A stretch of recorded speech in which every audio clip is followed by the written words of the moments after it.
Eto mga paps, no, Marsh Contact Cleaner. Eto yan mga paps, no.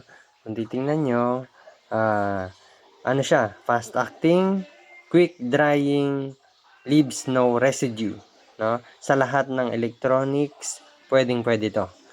Marsh Contact Cleaner. Subukan natin, alright. Shake muna natin, mga paps, no. Shake muna, tingnan nyo yan. Linisan natin mga tol. Ayan, no. No? Tingnan nyo naman. So, linisin natin yan. Yan lang yan, no?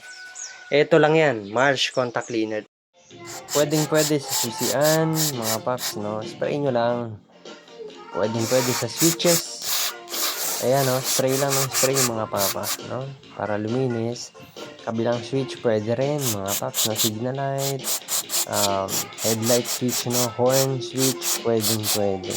Legit na legit, mga paps. Ito lang yan, mga paps, ha? Marsh Contact Cleaner. Legit? Alright!